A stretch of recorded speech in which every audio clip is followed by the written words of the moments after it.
They said you eat woman, the black woman tells the giant cowboy, as dust swirls around his isolated cabin, then wraps her arms around the massive frame that has terrorized an entire frontier town. For 3 years the townsfolk have crossed streets to avoid the enormous former lawman, whispering tales of his violence to keep their daughters away. They expect him to die alone, consumed by whatever darkness transformed their once respected sheriff into a monster.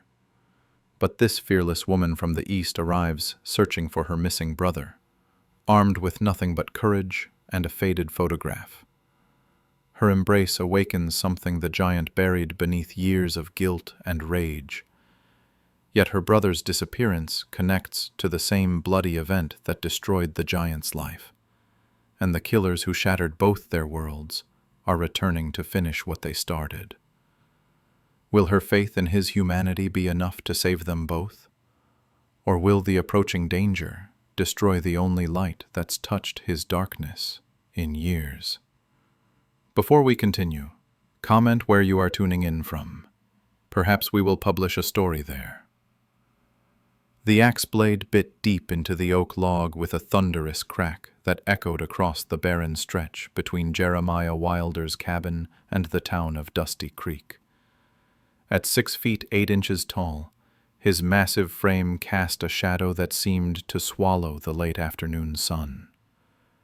3 years of isolation had carved deep lines into his weathered face, and his once proud sheriff's star now gathered dust on a forgotten shelf inside his cabin. Children dared each other to approach his property line. Mothers clutched their daughters closer when his name came up in conversation. The stories had grown with each telling, until the truth became buried beneath layers of fear and superstition. Sheriff Tom Bradley rode past the cabin twice a week, always slowing his horse but never stopping. The townspeople preferred their monster to remain a mystery. It was easier to blame the giant for their nightmares than to remember the man who once protected them. Jeremiah approached the ticket master, a thin man with nervous eyes who kept glancing toward the saloon. "Excuse me, sir. I'm looking for information about my brother, Samuel Hayes. He was last seen in this area." The ticket master's expression grew uncomfortable. "Don't know nothing about no Hayes. You might want to try the sheriff's office." Sheriff Bradley's office sat at the far end of the main street, its wooden sign creaking in the desert wind. Madeline found him cleaning his rifle, his movements methodical and practiced. "Sheriff, I'm searching for my brother, Samuel Hayes. He wrote to me 6 months ago from this territory." Bradley looked up from his weapon, studying her face carefully. "Samuel Hayes. Name sounds familiar, but I can't place it. This territory sees a lot of drifters. Most don't stay long. He mentioned working with a local lawman. Said he'd found purpose here." The sheriff's hands stilled on his rifle. His eyes grew distant, as if remembering something painful. "Ma'am, I need to warn you about someone. There's a man living outside town. Used to be sheriff here before me. People call him the Giant. He's not right in the head anymore. Dangerous, some say." "What happened to him?" "Lost his family to outlaws a few years back. Something broke inside him. Now he lives alone, and folks tell stories. They say he don't take kindly to women approaching his place." Madeline adjusted her grip on her satchel. "What kind of stories?" Bradley shifted uncomfortably. "Foolish talk, mostly. But I'd stay clear of his cabin if I were you. Nothing good comes from stirring up old ghosts." The sun began its descent toward the western mountains as Madeline walked through the town's dusty streets. Shopkeepers emerged to sweep their stoops and take down their daily signs. Children played games in the fading light, their voices carrying on the evening breeze.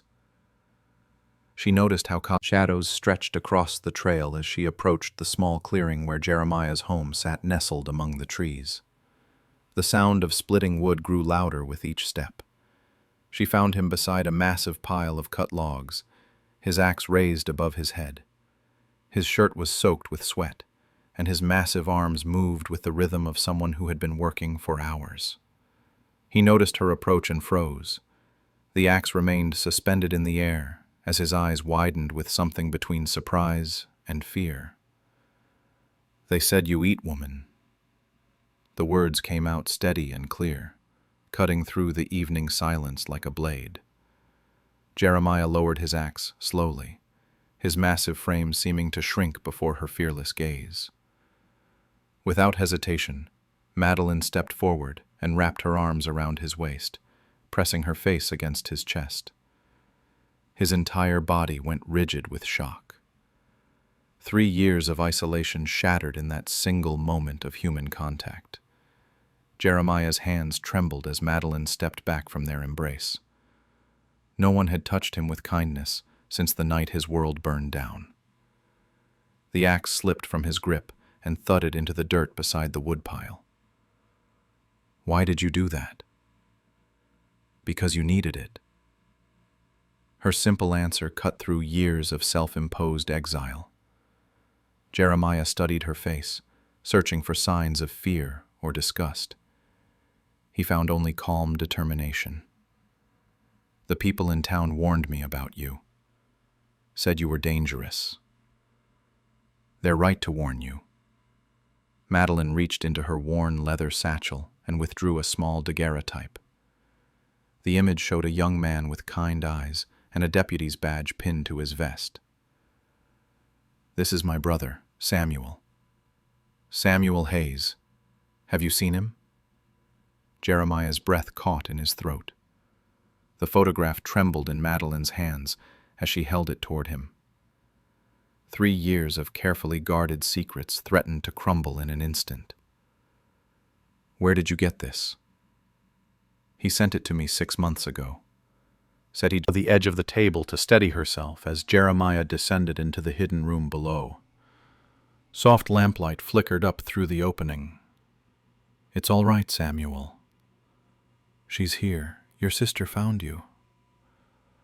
Madeline heard movement below, shuffling footsteps and the creak of wooden floorboards. Then Jeremiah's voice again, gentle and patient. "Take your time. She's not going anywhere." A figure appeared at the bottom of the ladder. Samuel Hayes looked older than his photograph, his face marked by old injuries that had healed poorly.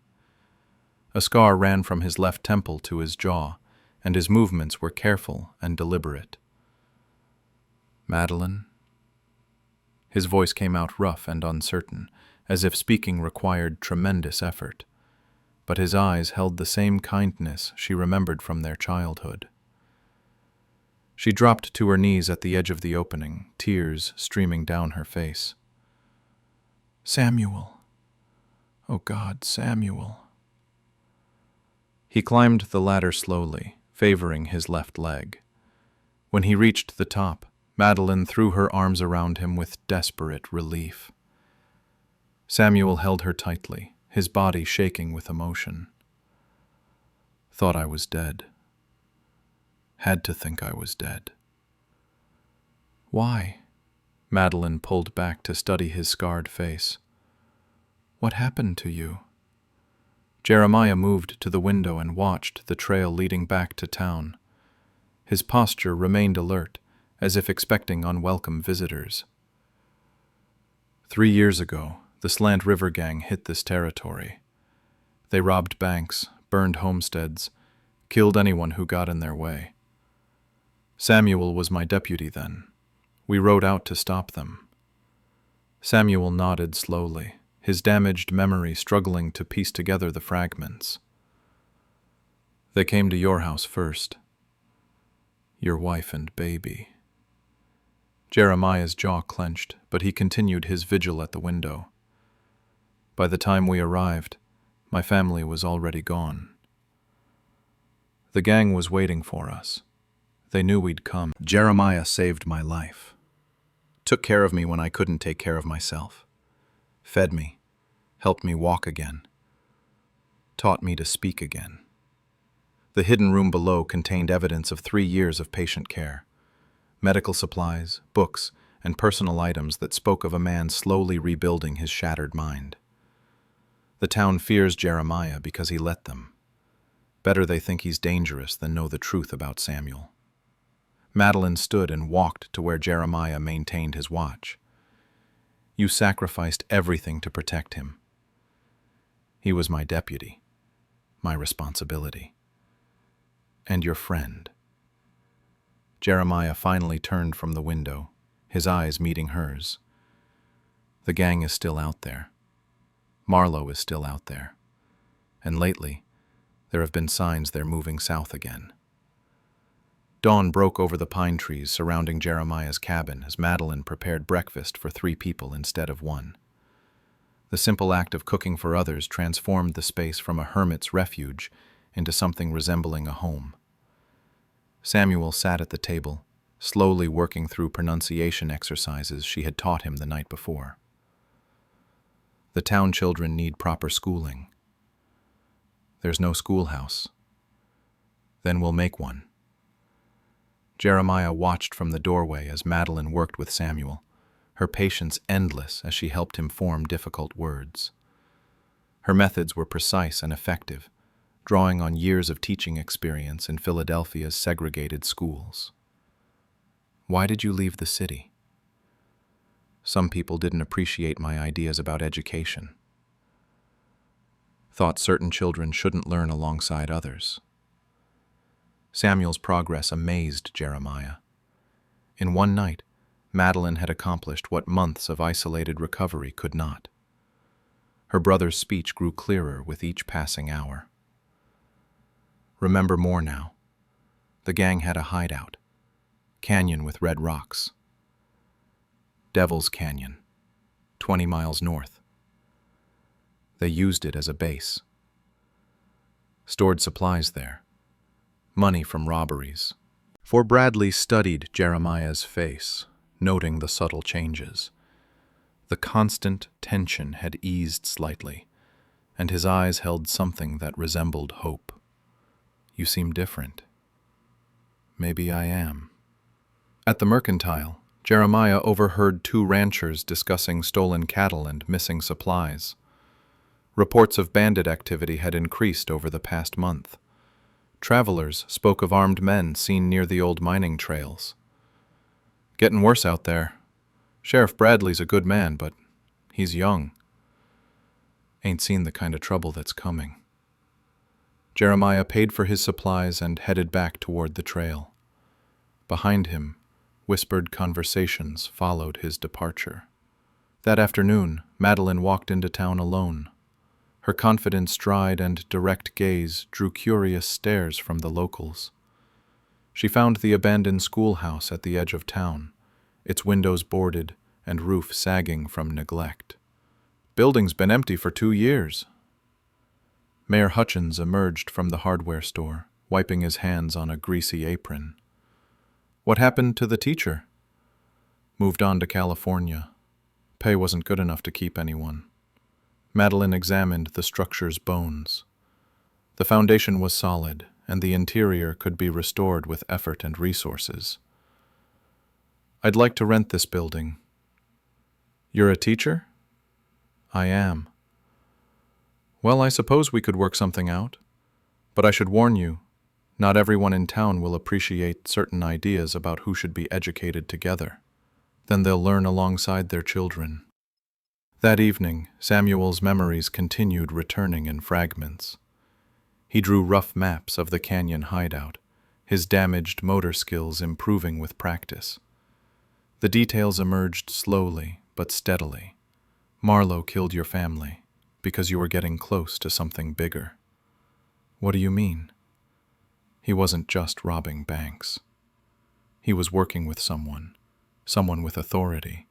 Jeremiah felt the pieces of a larger puzzle shifting into place. The threat became clearer with each detail. It's not just revenge they're after. Samuel knows something that could destroy their entire operation. What does he know? The identity of their government contact. Someone high up in the territorial administration. Samuel nodded slowly, pieces of the puzzle clicking together in his healing mind. The papers I saw. They were land grants, forged land grants. They're stealing territory and making it legal through government connections. Bradley sat down heavily, the weight of implications settling on his shoulders. If that's true, this goes all the way to the territorial capital, and Marlowe will kill anyone who can expose it. Outside, storm clouds gathered over the mountains. The gang's approach felt inevitable now, like a force of nature bearing down on their small refuge. Jeremiah looked at his makeshift family, then at the badge gathering dust on his mantelpiece. We need to warn the town. Samuel's hands shook as the final memory crashed back into his consciousness, like a dam bursting. He gripped the edge of the table, his face draining of color as 3 years of buried trauma surfaced at once. I remember everything now. Jeremiah and Madeline moved closer as Samuel struggled to organize the flood of returning memories. His speech, clearer now after days of Madeline's patient work, carried the weight of terrible knowledge.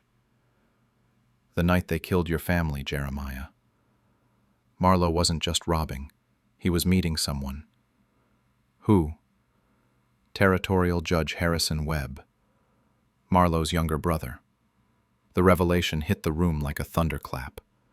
Sheriff Bradley's face went white as the implications became clear. Judge Webb has been signing every land seizure order for the past 5 years. Every foreclosure, every territorial expansion. Samuel nodded, his damaged memory finally providing the missing pieces. They've been stealing homesteads legally.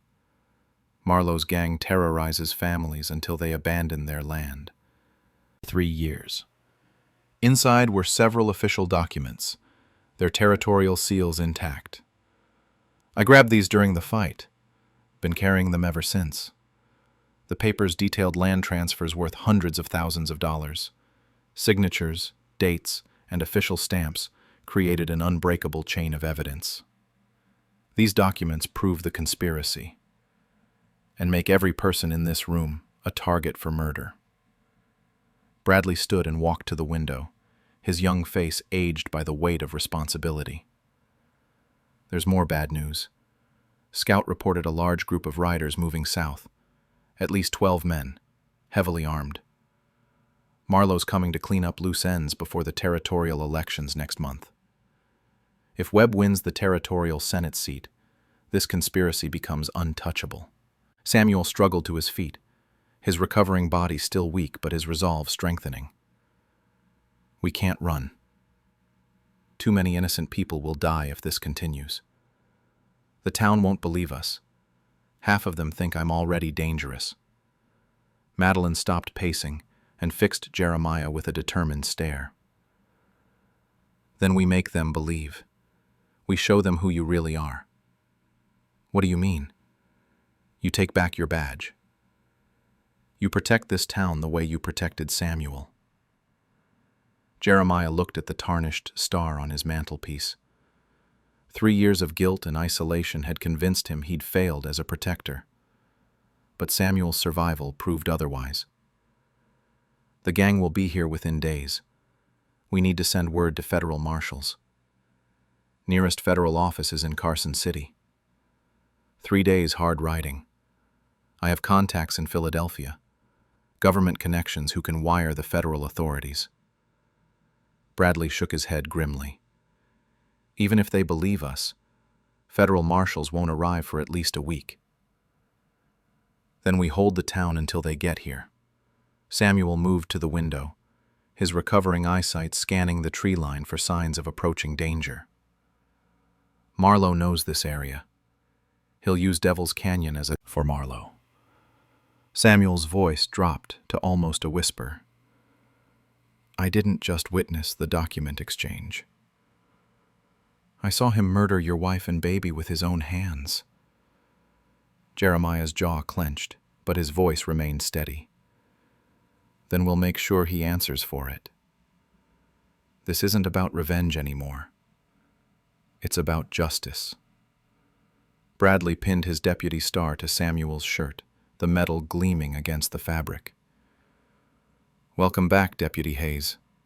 Samuel straightened, his damaged body finding strength and renewed purpose. "What are our chances?" 12 trained killers against a frontier town that's been living in fear for 3 years. Jeremiah pinned the sheriff's badge to his chest, feeling the weight of responsibility settle on his shoulders once again.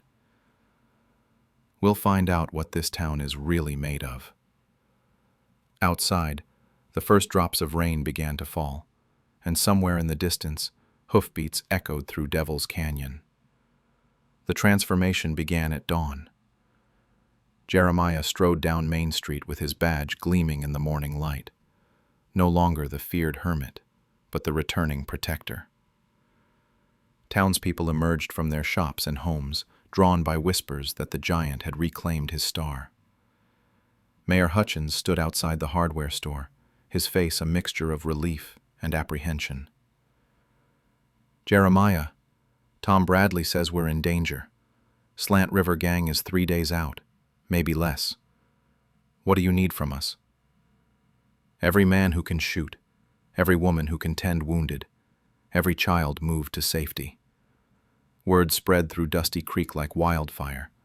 The giant was no longer their monster, but their shield against approaching darkness.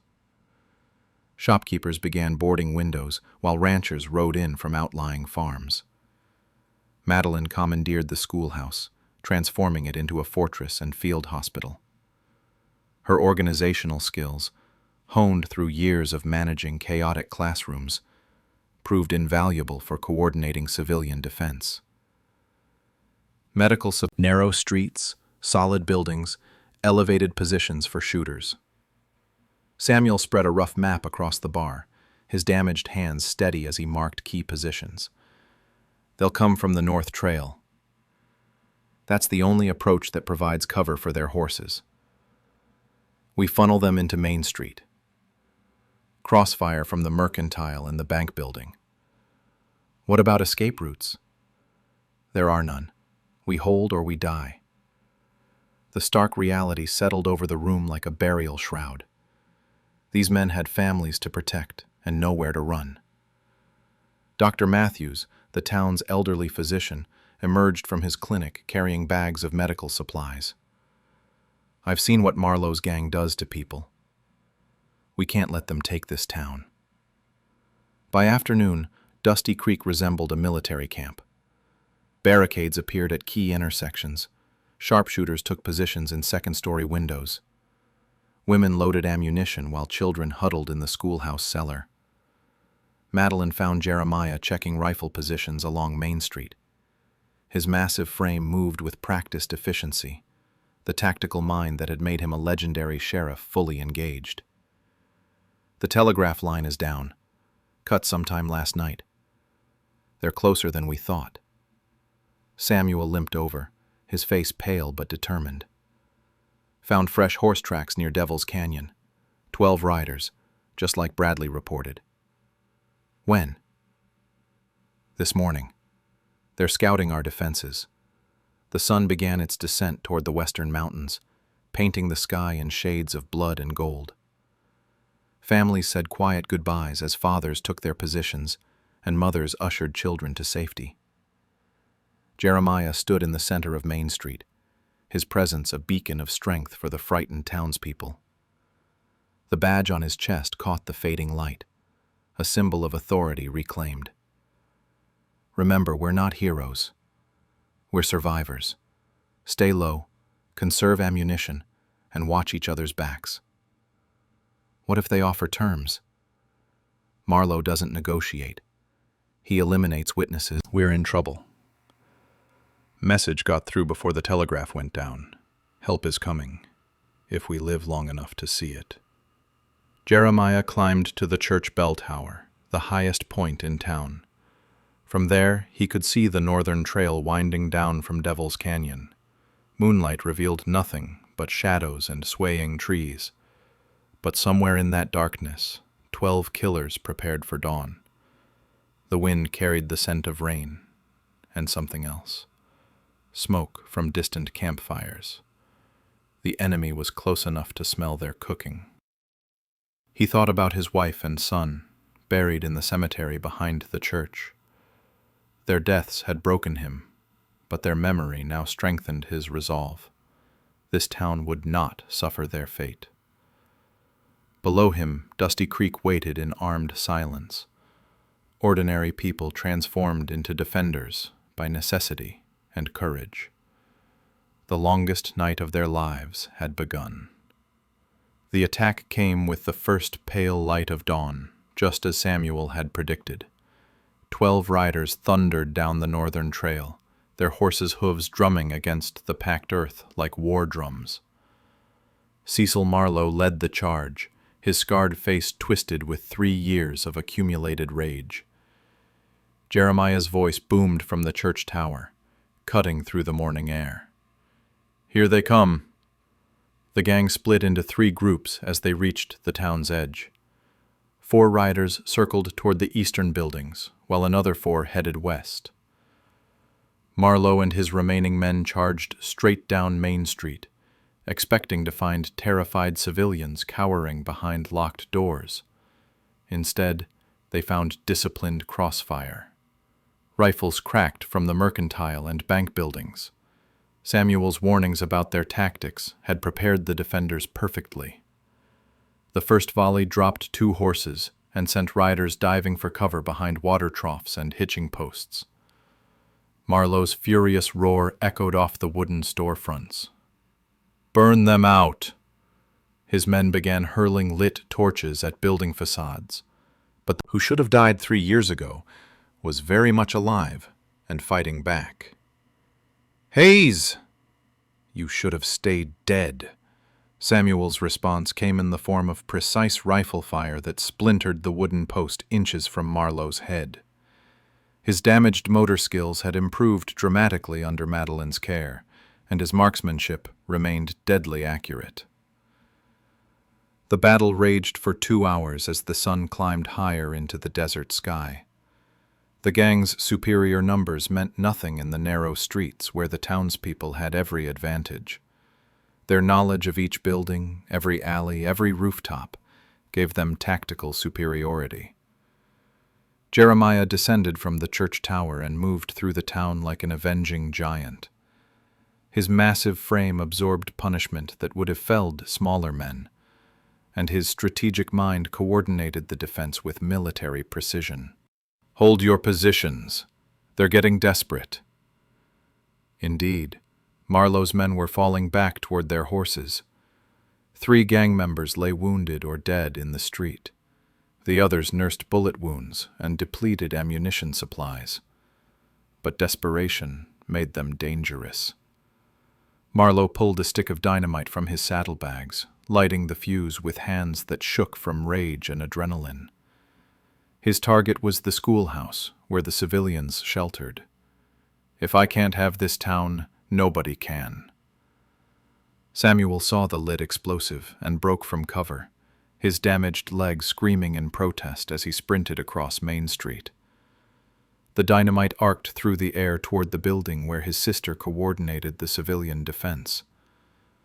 Time slowed as Samuel dove forward, catching the dynamite in midair and hurling it toward an empty lot behind the hardware store. The explosion shattered windows and sent debris flying, but the schoolhouse remained intact. The effort cost him everything.